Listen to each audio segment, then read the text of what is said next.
Hi everyone, this is audap. Let's continue our game of Umineko When They Cry questions arcs on PC.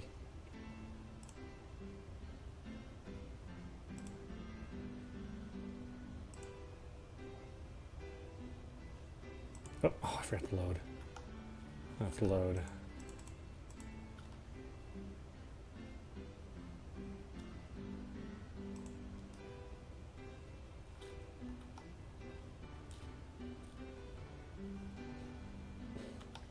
I know, you can tell this interface is ancient.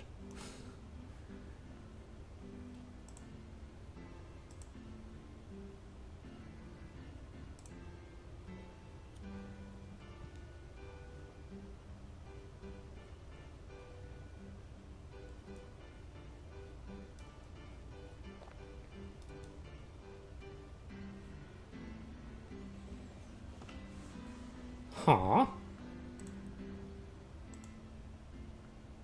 George Nissan, is there something wrong with his head? Yeah, you'll understand soon. Very soon. At the time, I didn't get what Aniki meant by that big smile. What have we here? Oh, Butler-san, how big you've grown. Who is it this time? It's an old lady with an apron. Oh yeah, that takes me back. I remember now. You remember her, right? It's Kumasawa-san, the servant. I can never forget you, Kumasama-ba-chan. After all, you haven't aged a bit in these past 6 years. If anything, I'd say you're looking younger than ever. Oh. Lately, my skin's been getting quite smooth and silky. And look, hasn't my chest gotten bigger as well? How'd you like a little feel? You're kidding, right? My breast fondling is strictly limited to bouncy girls. Oh, I was quite bouncy in my youth. Don't be shy, fondle to your heart's content. Yeah, give me a break. It's girls I'm looking for, and not grannies. The jokes I'd cracked about Jessica were being turned against me. Come to think of it, Kumasawa has always been the type to tease people. Kumasawa-san, stop that now. People with one foot in the coffin shouldn't jump around. Oh, to sport with the young is the most rejuvenating medicine. Ho. It's rare for you to come pick us up, Kumasawa-san. I wonder what's gotten into you. Usually your lumbago kicks in whenever someone gives you a job to do. Oh, Eva-sama, you're as harsh as ever. I found myself with some urgent purchases to make, and while I was at it, I thought I would come welcome you all. Although it does give me a bad impression if the one waiting to greet you is a decrepit old woman. Aunt Eva spoke sarcastically, but Kumasawa-ba-chan's years of experience were nothing to sneeze at. She was more than capable of smoothly and coolly deflecting that comment. Well, it feels bad to say it, but old Kumasawa-ba-chan may be past her prime as a servant. She might act as though she's in good health, but between the headaches and her lumbago, her body is wearing out. To tell the truth, the very fact that she's still working is impressive. How old is she this year again? She must be pushing 80 at least. It's incredible that she's still able to act so cheerfully. You just seem to get more and more lively. Oh, that's right, here you are. It's the teal I told you about before. Look, I bought you some. Please do try it later on. Aunt Rosa took a souvenir bag out of her suitcase. To think that she remembered a promise that she'd apparently made last year and faithfully brought it. This is the sort of thoughtfulness that's just like Aunt Rosa. She wasn't the kind of person who would forget or break a promise. Kumasawa-ba-chan seemed deeply touched. Not only that Aunt Rosa had remembered this year-old promise, but that she would bring a gift to a simple servant like her. This woman is Kumasawa Chiyo-san. She's a senior servant who's been working at the Ishinomiya head family household for many years. As you'd expect from someone her age, manual labor isn't her strong point, but she's kind of a super servant who can handle just about anything else, from kitchen work to cleaning and laundry. It seems like her only flaw is a tendency to slack off. And here she tries to get away from heavy or troublesome work by playing up her chronic diseases. In Kumasawa-ba-chan's case, this was probably a sign of craftiness rather than laziness, though it probably doesn't impress those paying her salary. Oh well, even if she's pretty flaky when it comes to work, I could never dislike her. I guess that's probably because of her cheerfulness and her constant smile. Hey, glad you're still in fine spirits. How's your back doing then? Even with the medicine, it's not getting one whit better. According to the doctor, nothing can be done for this one. It's what you might call an incurable disease. Ho, ho, ho, ho. Anyway, Jessica-chan just keeps getting prettier. Good thing she takes after Natsui-Nissan. Really? Personally, I don't think we look at all alike. I mean, I don't even want to be like my parents. Because I got zero respect for them. Now, you shouldn't say such things. Though there are quite a few people who don't want to be like their parents in our family. Ah, that's me. You sure as hell better not take after me. Your nose looking like mine already pisses me off. What are you talking about? You're surprisingly like you and father. Come on, you can't be serious. Just how am I like Dad? You're a lot like them, especially in how arrogant and prideful you are. Father's blood is especially strong in you and Nissan. Wouldn't you say, Rosa? Oh, absolutely. Klaus Nissan and Rudolph Nissan are almost unbelievably like Dad. Alright already. Why am I the only one under fire from the girls? Hideyoshi Nissan, give me a hand, please.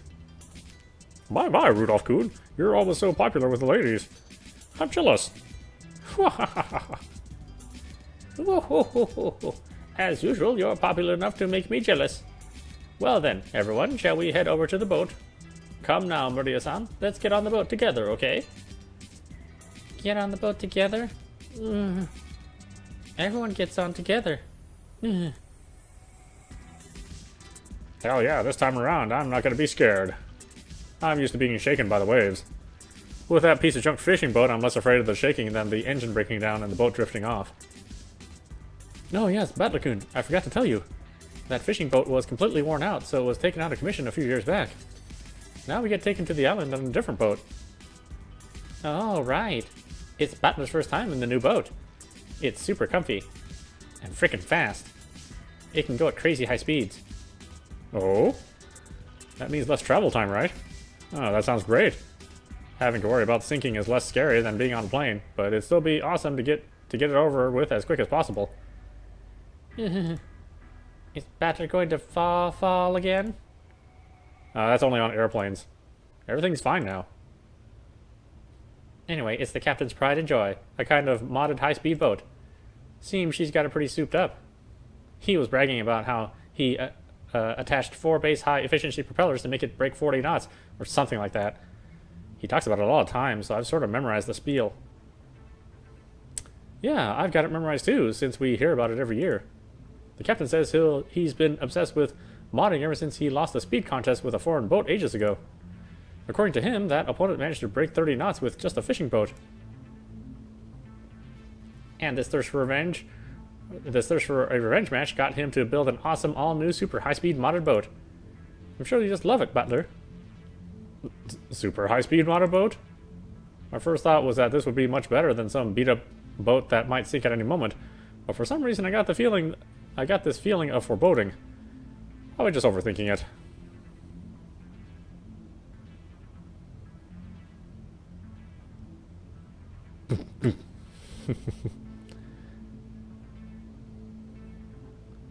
Hey, Battler, maybe you should swim to the island. Battler-kun, you shouldn't lean over the railing too much. You might fall. Fall. Damn it! So this is why you're all grinning back there. So, this is the super high-speed boat that the captain started modding. Oh yes, that piece of junk fishing boat from 6 years ago doesn't hold a candle to this guy. Whoa, it's shaking! It's shaking! I'm gonna fall! Gonna fall! If I fall, I'll land in the ocean and drown. Where's the parachute? I mean, where's the buoy? Give me a life jacket! Butler, what the heck are you doing that for? Jessica-chan, Maria-chan, it's not nice to tease. Butler-kun, if you're scared, then just don't come out on the deck. I think you'll be able to calm down a bit if you go inside the boat. That's a no thank you, Aniki. Shipwreck victims are always the one inside the boat. The survivors are usually those on the deck during the accident. So I'm staying right here. But it's shaking. I'm gonna fall. Whoa! Shake, gonna fall. Maria, I told you to behave yourself. But, Bat-Raccoon, it looks like you really can't handle it. I'll go tell the captain to slow down for you. Whoa, Aunt Rosa, thank you. I can tell you now that safe, slow driving is definitely the way to go, even on the sea. Don't do that, Rosa. Trials and tribulations are important for young men. Isn't that right, Bat-Raccoon? You'd better be able to overcome a scare like this. Otherwise, you'll never be able to go to Egypt with your aunt. Whoa, Aunt Eva, you're so mean. Oh, no, I'm gonna fall. Life jacket, parachute. Whoa. Wait, I gotta spin it around and think that way. What's the enemy aiming for? Is he doing this to scare me? If that's what he's aiming for, too bad. Like hell, I'll be scared. No, I'm gonna fall.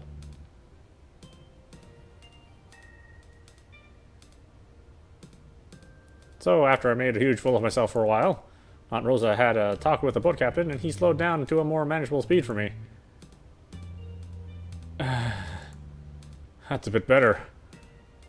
Though I thought I was gonna die earlier. Apparently the max speed I can tolerate is extremely slow. But that just now was completely insane. The whole boat was shaking, sliding and leaping on the ocean surface. I felt like I was riding down the back of a flying fish. Jessica was still guffawing at me as I leaned against the railing, tired and disheartened. I lost in that strength contest earlier, but I'm glad to know I'm no worse off where it really counts. But seriously. Damn it. Go ahead and laugh. One of these days I'm going to find your weakness and get back at you, and then your boobs will be mine to squish. Yeah, sure. Good luck with that. Battler all week. Yeah, a battler all week. I want to die on land, not in the ocean or the sky. Maria was patting my back, so I patted her head in return. Her expression was blank as usual, but I realized that she wanted to console me. Bat-Raccoon, the captain's throwing in drinks to make up for this. Would you like one to calm yourself down? George Aniki and Kumasawa Bachan brought us all ice-cold cans of soft drinks covered with beads of water. Judging from Kumasama-san's big grin, our parents inside the boat were probably all rolling around laughing at my moment of pure terror. Damn it, I'm so embarrassed. I can't bear to face any of them. If I didn't change the subject somehow, I had the feeling I'd be the butt of everyone's joke for the whole trip, so I tried to think of something harmless to talk about. Hey, Jessica. How are Uncle Kraus and Aunt Matsui doing? My old man and Mom? Unfortunately, they're fine. Though every other word out of their mouth is steady, steady, which pisses me off. I'm so jealous, since it doesn't look like Uncle Hideyoshi or Uncle Rudolph would say stuff like that. Oh, no. Before I had my exams, my parents keep pressing me about it over and over. I thought it was annoying then, but now I'm grateful. Ah, I knew it. You really are awesome, Aniki. Anyway, I have to look after myself. No one tells me what to do. Well, it's not like I'd listen if they did. Butler-san, have you not returned to your parents' home? Well, I kind of go back now and then. I've got lots of clothes and stuff left at the house I was living in until recently. Battler has 2 houses? Something like that. Why? Why do you have 2 houses? Only Maria, who couldn't really grasp the situation, voiced this naive question. However, the others just shot nervous glances at me, choosing not to respond even though they knew the answer. Maria, look, you can see the harbor now. Look over there. Can you see it? Saw the harbor. Saw the harbor. Apparently Jessica was trying to be nice by changing the subject. Oh, well, I'd rather not talk about it if I can help it, but it's uncomfortable to have it be treated like some kind of weird taboo. I don't mind it that much myself anymore. I may be a member of the Ishidoriya family, but the truth is that for the last 6 years I've been living with my grandparents on my late mother's side, and I've never been using her family name. And I've even been using her family name. When those grandparents passed away, one after the other, I basically had no choice but to go back and live with the old bastard. Don't get me wrong. I didn't just run away from home or anything like that. The only one at fault here is my dad. I don't really blame Kiryu-san. Or Kairi-san. Being able to hold that old bastard's reins and ride him out is no mean feat. It's still the way that old bastard betrayed my mom. Well, unfortunately, I still haven't fully gotten over it yet. We'll be getting there soon. George Aniki cleared his throat, trying to change the subject. Please forgive my indiscretion. It seems this old woman has said too much already. If I had hurt your feelings... I don't mind it, and no one's feelings are hurt. Don't worry, Kumasawa Bachan. Kumasawa-san seemed to regret speaking out of turn, but I was more concerned about being worried over for something like that, so I stood up and passed it off lightly. After that, I had a sip of my drink and headed over to Maria and Jessica, who were gazing at the silhouette of the island. Battler, I saw the island. There. Where is it? Oh, I see it now. Even after 6 years, the island hasn't changed a bit. The small island silhouette in front of us had gotten pretty close. The island's name is Rokunjima. It's a small island about 10 kilometers around, located in Izu Archipelago. Since they call this archipelago the Izu 7, lots of people think there are only 7 islands, but that's not true. There's actually several more, and Rokujima is one of the minor islands that don't get counted. Even if that weren't the case, I doubt you'd find many people who knew about this island. Only people connected to the Ishinomiya family ever go there. In other words, outsiders and tourists never have any reason to care about it. So you'll never find this island's name in a travel brochure. After all of Rokujima is an estate possessed by the Ishinomiya head family. Only the Ishinomiya family lives there, and only people connected to the Ishinomiya family come and go to and from there. There's nothing there except a harbor and a mansion. The vast majority of the island is still uncultivated forest. Such a waste when it can be made into a nice golf course or something. However, when you realize that the entire coastline is a private beach, it starts to sound pretty magnificent. You probably guessed by now, but to put it simply, well, the Ishinomiya family is just rolling in dough. The head family apparently possesses a vast fortune, and Dad and the others who make up the branch families have built up plenty of wealth for themselves, finding success in their respective businesses. I've been living a commoner's life at my grandparents' home these 6 years, so I'd completely forgotten. But the old bastard's house really is elegant, and everything about it is tuned to match the snobbish tastes of the annoyingly rich. Come to think of it, I guess that makes George, Aniki, Jessica, Maria, and me wealthy, high-class gentlemen and ladies. Needless to say, none of us think of ourselves that way at all. I don't see myself as being rich, and George Aniki, who takes self-discipline very seriously, doesn't let himself get too comfortable. Jessica is always complaining that she'd rather move to the city than be rich, and Maria is still a kid who isn't even interested in money at all. Does that attitude really make us any less snobbish? From the perspective of people in poverty who can't pay the bills, we really have been blessed with a lot. This isn't the place to explain any further, so I won't. Anyway, it's the same as not being able to choose the parents you were born from. I didn't have to be born into a rich family, and I don't think it's really something to be envied. It can be pretty tiring when people are prejudiced against you just because you're rich and refuse to judge you by your merits. As I pondered these sentimental thoughts, Maria started shouting and leaning over the railing.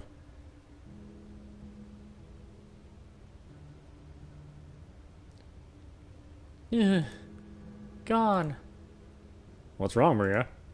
Did you drop something? Gone. Maria kept yelling, gone, gone. At first, it sounded as though she had dropped something, but while she shouted, she also pointed over at the ocean. What's wrong? What's gone? I'll look for it too if you want. What is it?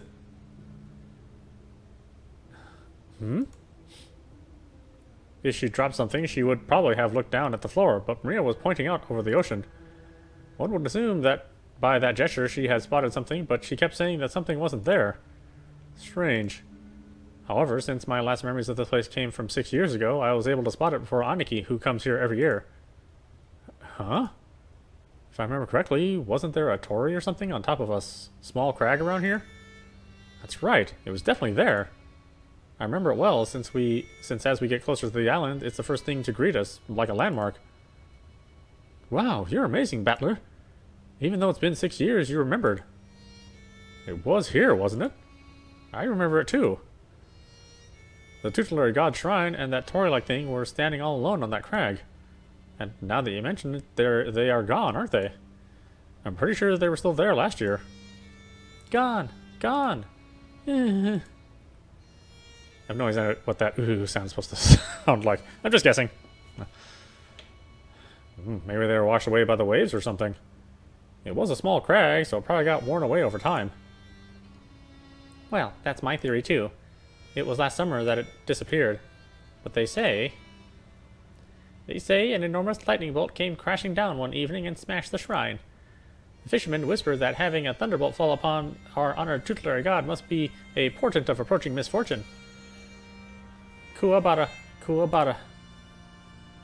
Kumasawa-san smiled impishly as if teasing us, rubbing her hands together while intoning a Japanese phrase meant to ward off lightning.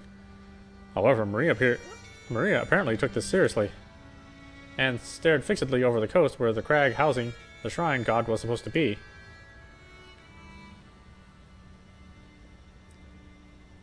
A portent of misfortune. Ugh. Enough, Kumasawa-san. Maria isn't old enough to get that kind of joke. That's okay, Maria-chan. It's just a coincidence. Nothing scary is going to happen.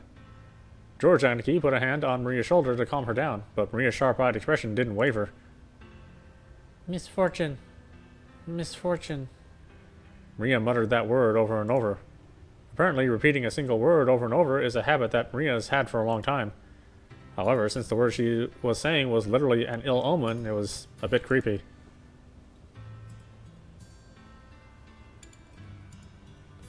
Hey now, Maria. If you say it over and over like that, misfortune really end up happening, you know? I tapped Maria's other shoulder. Maria whipped her head around, stared into my face, and spoke unblinkingly. Misfortune is coming. Huh? And just where is it coming from? I answered lightheartedly, trying to break the tension in the air. At that moment, Maria held up a finger, raised her arm high, and pointed up to the heavens.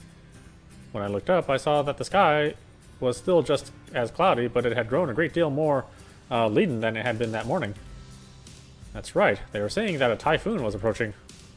We had planned to spend one night on the island, but if the storm doesn't pass quickly, I won't be able to make it to school on Monday. Well, I guess that makes for a pretty good excuse to be absent. She apparently sensed some kind of misfortune in this cloudy sky. She's been muttering that non-stop for a while now. Girls at Maria's age tend to be very impressionable. She's just about the age that many girls start to get excited about sixth senses and whether they have any psychic potential and stuff. For all we know, this might be due to her childish sensitive nature. It's okay, Maria-chan. The weather might get worse tonight, but tomorrow it'll clear up and become a pretty blue sky. Pretty blue sky. That's right, by tomorrow it'll be a pretty blue sky. There's no rain that doesn't end, and no clouds that never clear. Rain that doesn't end. Clouds that never clear. I know the typhoon's coming, but soon it'll go away. It'll be okay, Maria.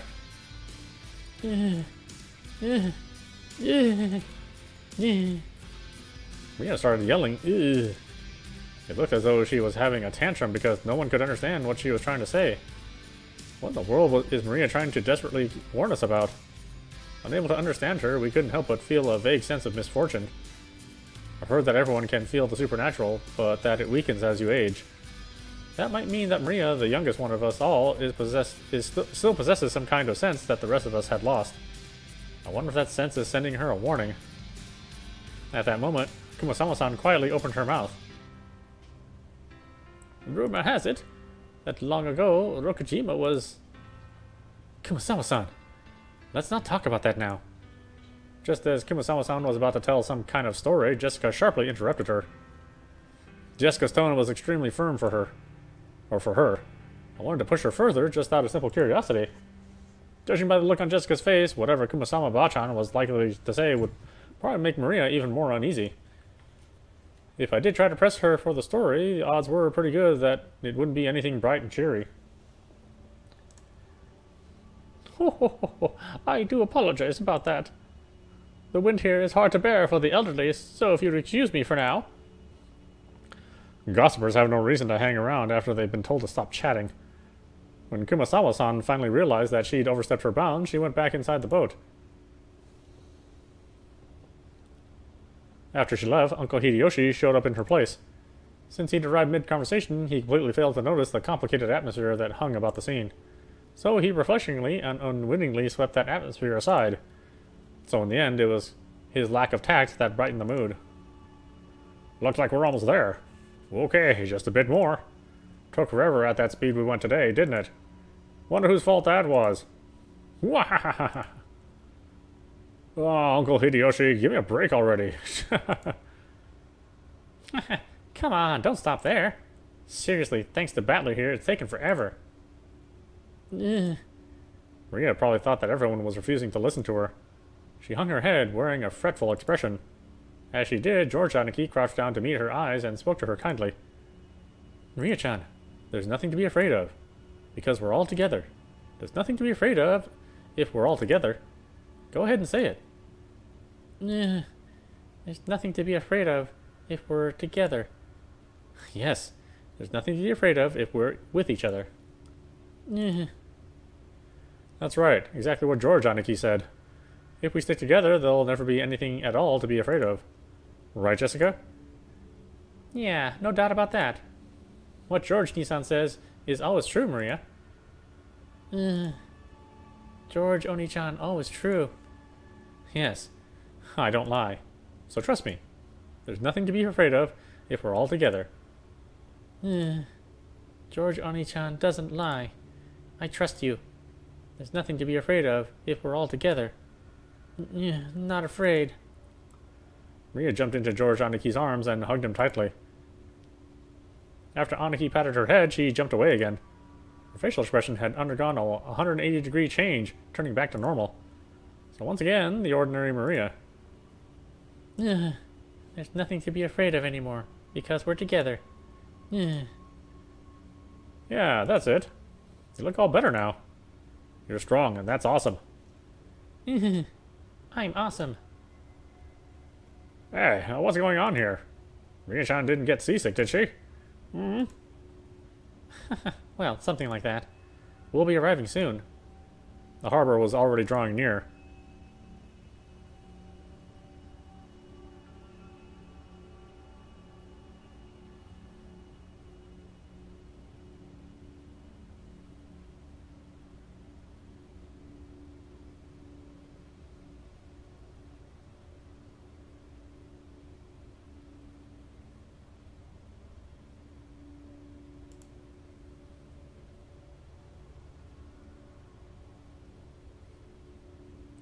The boat gave a big shudder. Seems we've docked at the harbor. The boat driver came out and jumped to the pier with a mooring rope. A large man in a tuxedo was waiting there for us with a warm smile. I didn't recognize his face, but judging by his clothes, I guessed he was a servant of the Ichinomiya head household. Welcome home, my lady. You were so late in returning that I began to worry. Thanks for caring. This moron got so scared we had to slow down. It was seriously annoying. Shut up. Someday, when the shoe's on the other foot, you'll remember this. Ugh. At this rate, word will spread to the whole family, and I'll be the big conversation piece during dinner. Even without this, everyone would be talking about me because of that 6-year gap, and now I've given them an even juicier topic. Damn it! Why does the Ichinomiya head family have to live on this isolated island? In the meantime, the boat has finished its mooring. The small plank was lowered so that we could get down. One by one, our parents came up from the inside of the boat. You must all be quite tired from your long trip. Madame, please allow me to assist you. Thank you. It's been a while, Ogoda-san. How are you? I thank you for your concern. It is always my pleasure to serve. Batakun, isn't this your first time meeting Goda-san? If I'm not mistaken, you weren't working here 6 years ago, right? Indeed. so please allow me to greet him for the first time. It is an honor to meet you, Butler-sama. I'm pretty confident about my height, but you're huge. This is definitely our first meeting. I'd never forget meeting a big guy like you. It's a pleasure. I'm Battler. I was looking forward to meeting you. I am Goda, your servant, and I have been working for the Ichinomiya head family since the year before last. It is a pleasure to make your acquaintance. If there is anything you need, please feel free to rely on me at any time. Goda-san, it's been some time. It's been too long, George-sama. Please allow me to assist you. As usual, you're a pro at welcoming guests. If you ever need a job, just let me know, okay? I'd hire you anytime. You do me too much honor. Please allow me to assist you, Hideyoshi-sama. Goda-san then lent a hand to everyone as they disembarked, greeting them as they passed.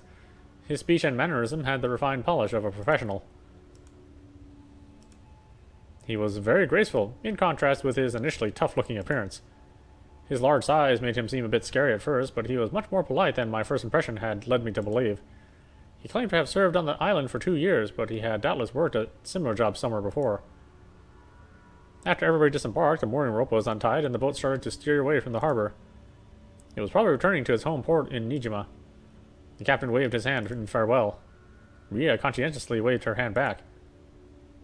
Now that I think about it, this must be why I felt something out of place for a while now. I can't hear the cries of the seagulls. Seagulls? The birds? If I remember correctly, whenever we came to this island in the past, seagulls always greeted us with their lively nya-nya cries. Because of that, whenever I hear the cries of seagulls anywhere else, I get the feeling I'm coming to a family conference. Except for the small part of the island where those of the Ichinomiya head family live, Rokujima has been left uncultivated, which apparently makes it a paradise for wild birds. Supposedly, there was a cliff somewhere that housed a huge seagull colony, so this island was always full of seagulls. Not having those seagulls here to greet us made me feel a bit lonely. What's wrong, Battler-kun? Oh, Aunt Rosa.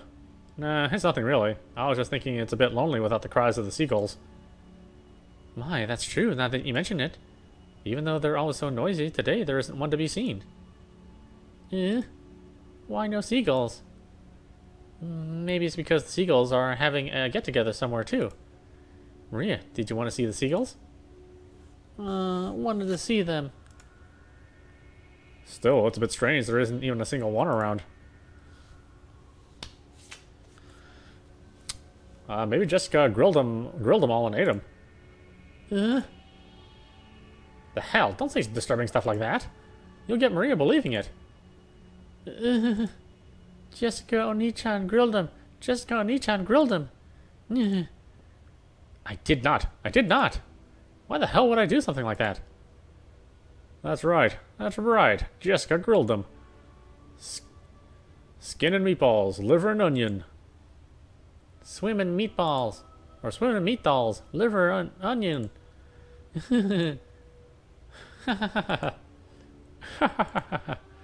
As I made fun of Jessica, Maria tagged along, looking like she was having fun. Oh, I never guessed she was such a good sport. Alrighty then, from today on, I'll make you my #1 follower. As I smiled at her, she beamed, looking overjoyed, possibly because she was happy about this little connection we'd made with each other. That's not it, Maria-chan. I've heard wild birds are attuned to changes in weather and atmospheric pressure. The weather will probably get worse tonight. The seagulls might have returned to their nests early. Not grilled? Jessica Oni-chan didn't grill him? No! I wouldn't do something like that. Battler, you admit right now that you lied. Battler-kun, Maria-chan is a naive girl, so she takes even jokes seriously. You should choose your jokes more carefully. George Aniki gently scolded me. Even though I outstripped Aniki in height, Aniki was Aniki, of course. There was no choice but to obediently apologize. Sure, my bad, my bad. Maria, that was a joke. The seagulls are all taking it easy in their nest today, that's all. Battler lied? George Ani-chan told the truth? Had she actually been tricked, despite all the fun she was having? Her pure eyes made me feel guilty. Maybe I went a little overboard with her after all. Yeah, that's right, that's right. What George Aniki said is true. The weather's bad, so they probably went home for the day. It doesn't mean they're gone. Right, Aunt Rosa? That's right. Tomorrow, when the weather gets better, I'm sure they'll come back so we can hear them cry, meow, meow, like they always do. I'll wait until the weather gets better and they come back. Gonna wait till tomorrow. Gonna wait until the weather's better. Maria was in a lighter mood and was looking forward to tomorrow when the seagulls would come back and fill the skies. Still, George Aniki was really amazing at taking care of kids. I think I remember Aniki taking good care of me as well when I was a brat 6 years ago. Aniki, that's probably your gift. George-kun is amazing at taking care of young kids. If you wanted to, I'd bet you'd do great with a job in childcare, don't you think? Yeah, it's almost like George Nissan was born to do something like that. Personally, I think that'd suit you better than doing business in some company president's office. Oh no. Childcare is a fine career path, but it's not a job where merely liking children is enough. You really are modest, George-kun. But Battler-kun is quite good with children, too. Just a second ago, even though it didn't last long, Maria seemed to be having a lot of fun. Please keep on playing with her, like you did just now. Just choose your jokes more carefully, okay? Aunt Rosa winked at me, giggling a little. She's a real mother, I thought to myself, who's happy to see Maria having fun. Come on, Rosa. And you brats, too. What the hell are you doing? Let's get going. Okay, we're coming. The old bastard was waving for us to hurry up. Yeah, we needed to get moving. We might as well have this conversation after settling our luggage down in our rooms. Now then, everyone, allow me to lead you to the guest house where you will be spending the night. Please, this way. Goto-san called everyone and led the way. Kumasawa-san brought up the rear.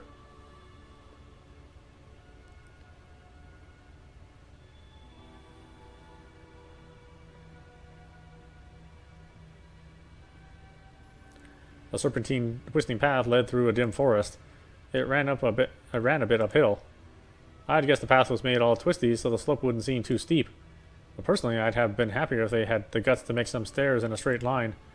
No doubt they made the path twist on purpose to put on airs of distance and importance. Before long, we saw garden-style stone steps. From here on, I do have some memories. We go up these steps and... At the top of the stone steps, we saw a beautiful guest house. Its facade was lovely, of course, but more importantly, we couldn't enter its doors without having our hearts stolen away by the splendor of the beautiful rose garden spreading before it. It's as beautiful as ever this year. A real delight for the eyes. After climbing the stone steps, the people greeted by this rose garden gave voice to their impressions one by one. Is it just me, or are all the flowers a little less lively this year? It's probably because it wasn't that hot this summer. I also believe that was a factor. Sadly, this year's blooming is a tad inferior when compared to last year's. Even so, it was a delightful rose garden. I remembered that even 6 years ago, huge numbers of roses had greeted us every year. This rose garden was the first thing that greeted the people who came to Rokujima. Even our parents, who came every year, couldn't help but give voice to their admiration. In fact, it seemed to have undergone a power-up from the garden in my memories of 6 years ago. This place is always so amazing. It would be wonderful to have a rose garden like this at home. Give it up. Who do you think would take care of it? Roses are a real pain, with bugs and diseases to worry about. Well, from what I've heard, Kairi-Nissan takes care of her rose every day and makes sure no bugs get anywhere near it, right? Huh? What are you talking about? That's right. Though in this person's case, the rose goes after the insects like some nasty carnivorous plant. Oh, so that's what you mean. Come on, Rosa. Can't you give that a rest just for today? I put that sort of thing completely behind me. I wonder. After all, you're a womanizer on almost a genetic level. No need to worry, Rosa-san. When a rose gives you too much trouble, it's always best to snip it at the root. Oh, such frightening talk this is. Guys who are popular with the ladies are always forced to live dangerously. I sure hope I turn out to be a bit prettier in my next life. Hideyoshi-Nissan, like I keep saying, it isn't like that at all. And Kaidi, stop it. You're freaking me out. You've made my roses wilt. Hey, Marie-chan, look over here. These roses are especially magnificent. Magnificent roses. Ugh. Smells pretty sweet. Look, this suits my elegance perfectly. Hey, cut it out. Marie's gonna imitate you and get hurt by the thorns. She yelled at me as I leaned in to smell the rose's scent with an exaggerated gesture. I thought she was overreacting, but when I turned around, I saw Maria imitating my every gesture and George Aniki smiling broadly at us. Hey now, Maria-chan, be careful. Rose thorns can hurt. George Oni-chan?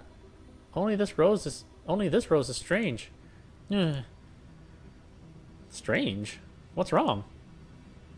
Maria pointed out a single rose. I immediately understood why she found it odd. In the midst of all these magnificent roses, one single rose was just starting to wilt. There wasn't any particular reason. Some roses flourish and others wilt. That's all there was to it, but Maria seemed very concerned about the only unhealthy one in the group.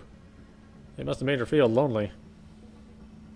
So you feel sad for this rose because it's the only one that isn't healthy. The others are all healthy, but this one's sad. Well, they all bloom and wither at their own paces. I bet this one's just starting to wilt early because it got to bloom before any of the others. Yeah, that's right. It's probably just bloomed like crazy, fulfilled its duty, and went to sleep. You shouldn't get too so worked up about it. It seemed that Maria's pure sensitive nature was making her feel some emotional pain for the rose that wilted alone. Even though she understood the logic of it, it still felt lonely to her. Then Maria-chan, why don't you look after this rose until we leave?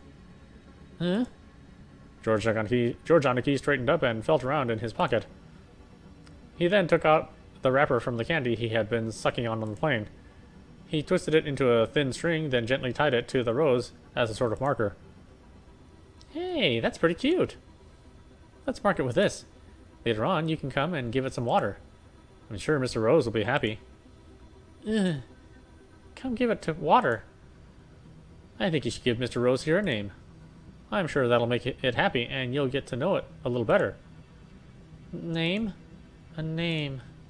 Though she still wore her usual sullen face, Maria crossed her arms and began to consider this intently.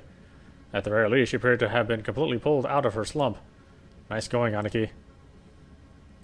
George Nissan has always been really understanding. Can't help but respect him. Yeah. I guess he was just born that way. We've got to start picking up tips. Was this garden just as magnificent when you all were kids? It was only after I stopped living here that it grew so big. Before that, the garden was simpler, though I'm still attached to that one. Nissan fiddled with it too much, with that vague, bad taste of his. I liked it much better before. Eva, you've got to think positive. Setting aside how it used to look, its beauty now is something to be admired. You'll be able to relax a lot better if you look at it that way. I didn't mean it like that. I was just saying that I wanted you to see this garden the way it was before, too. Everyone, if you please, I shall guide you to your rooms now. Goda-san called to everyone to ask if we were ready. But our hearts had been completely stolen away by the rose garden that none of us had seen for a year, so we didn't pay much attention to him. Since we weren't a traveling group, it wasn't like we had a strict schedule to follow. Besides, since our parents were visiting their old home full of nostalgia, it wasn't like they had to let themselves be urged on by anyone or anything. Understanding the situation, Goda-san continued to wait, smiling widely, until our parents got tired of the roses and told him to guide us to our rooms.